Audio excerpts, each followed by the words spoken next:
Hello दोस्तों, मैं अनामिका।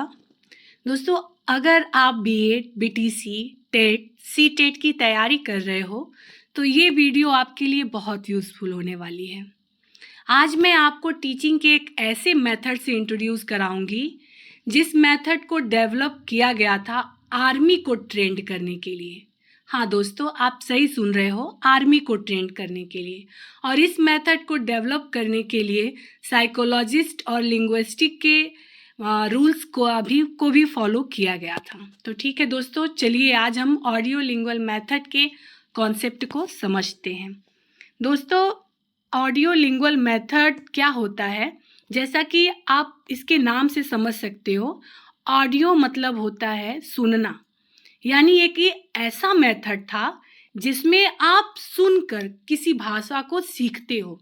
किसी भाषा को सीखने के लिए आपको उसे सुनना पड़ेगा और उसका सही प्रोनाउंसिएशन करना पड़ेगा। इस मेथड की सबसे बड़ी विशेषता थी कि इस मेथड में रीडिंग और राइटिंग से ज़्यादा इम्पॉर्टेंट स्पीकिंग और लिसनिंग था। दोस्तों, जैसा कि आप देख रहे हो इस इमेज में आप देख सकते हो कि एक व्यक्ति अपनी बात दूसरे व्यक्ति को कर रहा है और ये दूसरे को अपनी भाषाओं को सिखाने का आदान प्रदान कर रहे हैं।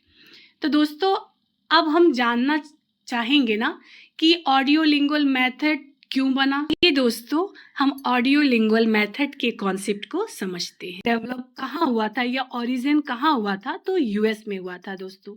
और क्यों हुआ था, तो यूएस अपनी आर्मी को ट्रेंड करने के लिए इस मेथड को डेवलप किया था। ठीक है दोस्तों, अब ऐसा अमेरिका ने क्यों किया, आप ये जानना चाहोगे। तो दोस्तों, मैं आपको बताती हूँ, इसके पीछे बहुत सारे रीज़न थे। एक दो रीज़न आप जान लीजिए ताकि आपको ये मेथड और अच्छे से समझ में आए। देखिए दोस्तों, पहली बात क्या थी, पहली बात ये थी, अमेरिका की आर्मी को ज़रूरत थी एक ऐसे मेथड की जिससे उनके सोल्जर्स को जल्दी से ट्रेन किया जा सके किसी भी भाषा को सीखने के लिए। अब ऐसा क्यों कि उनकी आर्मी को ट्रेन किया जा सके, क्योंकि दोस्तों, जब आप दुश्मन के इलाकों में जैसे कि जर्मनी, इटली, जापान में जब वो जा रहे थे तो उनकी फ्लुएंसी और प्रोनाउंसिएशन इतनी अच्छी हो कि वो वहीं के सिटीजन लगे, ताकि वो स्पाई कर सके और अपनी बातों को अच्छे से एक्सप्लेन कर पाए। अगर मान लीजिए दोस्तों, यूएस अपने सोल्जर्स को जापान, इटली या अन्य कंट्रीज में भेज रहा था या वो पकड़े जाते, तो वो इस तरह से उनके लैंग्वेज में बात करते कि उन्हें लगे कि ये दूसरी कंट्री का नहीं है बल्कि हमारे ही कंट्री का है। तो इस तरह से के ट्रेंड के लिए दोस्तों इस मेथड को डेवलप किया गया था। और जो ये कम्युनिकेशन गैप होता था सोल्जर्स के बीच में, अब जो दो अदर कंट्री के लोग हैं वो एक दूसरे के कम्युनिकेशन को अच्छे से समझ सके, इसलिए भी इस मेथड को डेवलप किया गया था दोस्तों। तो आप समझ सकते हो कि ये मेथड किस लिए डेवलप किया गया था। ठीक है दोस्तों, तो ये तो इसके रीजन रहे। अब हम आगे बढ़ते हैं। This method was developed to teach foreign language in a quick way। देखिए दोस्तों, इस मेथड को डेवलप ही किया गया था किसी भी फॉरेन लैंग्वेज को जल्दी से जल्दी सीखने के लिए। ठीक है दोस्तों, this method is based on most important behaviourism and psychologist BF Skinner. हाँ दोस्तों, इस मेथड को ऐसे ही नहीं बना दिया गया था। जब इस मेथड को बनाया जा रहा था, डेवलप किया जा रहा था, इस मेथड पर काम हो रहा था, तो लिंग्विस्टिक भाषाविदों को और साइकोलॉजिस्ट को बुलाया गया था ताकि वो एक ऐसे मेथड को बनाएं या बताएं उसके बारे में जिससे कि किसी को कोई भाषा सिखाना आसान हो जाए। आपको पता है दोस्तों, बीएफ स्किनर जो हैं वो एक बहुत ही ग्रेट मनोवैज्ञानिक हैं जिनका सीखने की जो सिद्धांत होते हैं उसमें इनका मोस्ट इम्पॉर्टेंट सिद्धांत माना जाता है, जिसमें ये कहते हैं कि कोई भी व्यक्ति को अगर उसकी आदत डाल दोगे तो वो व्यक्ति उस चीज को जल्दी सीख लेता है। ठीक है दोस्तों, इनका जो सिद्धांत है दोस्तों, मैं इसको डिटेल में नहीं जाऊंगी, मैं आपको एक सिंपल सा इसको कॉन्सेप्ट बताती हूँ। हैबिट ऑफ फॉर्मेशन, सीखने के निर्माण पर इनका दोस्तों ये सिद्धांत आधारित है। ठीक है, तो इसी को लेकर, इसके रूल्स को लेकर ये मेथड बनाया गया था। तो अगर पूछा जाए आपसे कि ऑडियो लिंगुअल मेथड में किस मनोवैज्ञानिक के सिद्धांत को फॉलो किया गया है दोस्तों, तो वो है बीएफ स्किनर। ठीक है दोस्तों, अब इस मेथड में होता क्या है?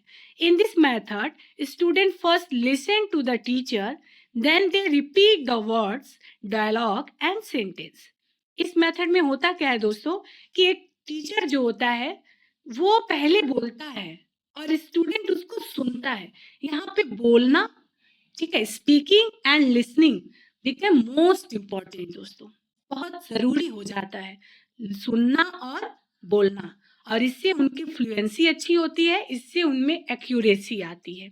ठीक है दोस्तों, चलिए आगे बढ़ते हैं हम। Main idea of the method, इस आइडिया, इसका मेथड का क्या था दोस्तों? मेन आइडिया क्या था? तो मेन आइडिया था लिसनिंग, और उसको बार बार आप रिपीट करो, देन प्रैक्टिस करो, उसके बाद आप स्पीक करो। ठीक है दोस्तों, उसके बाद आप स्पीक करो।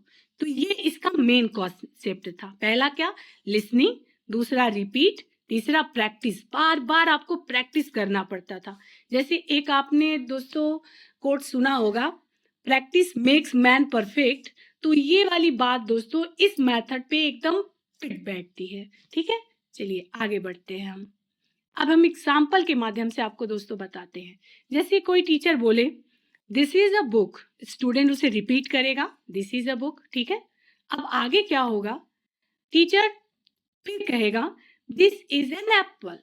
ठीक है दोस्तों, तो टीचर उन्हें इंस्ट्रक्ट करेगा कि आप एप्पल की जगह अम्ब्रेला वर्ड यूज करके सेंटेंस बनाओ। दिस इज वही रहेगा, अब आप उसकी जगह दूसरा वर्ड यूज करो, तो उसे student this is an apple sentence में क्रिएट करेंगे। यानी दोस्तों टीचर उन्हें किसी भी सेंटेंस का इतना हैबिचुअल बना देता है, इतना रटा देता है कि बच्चा उसे एकदम एक्यूरेसी के और फ्लुएंसी के साथ बोल पाए। जैसा कि आप देखते हो क्लास में एंट्री करने पे टीचर बोलते हैं गुड मॉर्निंग स्टूडेंट्स, तो बच्चे बोलते हैं गुड मॉर्निंग मैम। वो स्टूडेंट्स की जगह क्या रिप्लेस करते हैं? Ma'am, sir. तो ये बच्चों की इतनी हैबिट हो जाती है कि अब उनके उसमें उनकी न तो प्रोनाउंसिएशन गलत होती है, न फ्लुएंसी गलत होती है, और ना ही वो उसे बोलने में हिचकिचाते हैं। क्यों? क्योंकि दोस्तों उनकी हैबिट हो चुकी होती है, और ये मेथड इसी बात पर जोर देता है, हैबिट पर। ठीक है दोस्तों, तो आई होप आपको ये वीडियो समझ में आई होगी। Thank you so much. अगर आपको अच्छा लगा हो तो इस वीडियो को लाइक सब्सक्राइब जरूर करें। Thank you.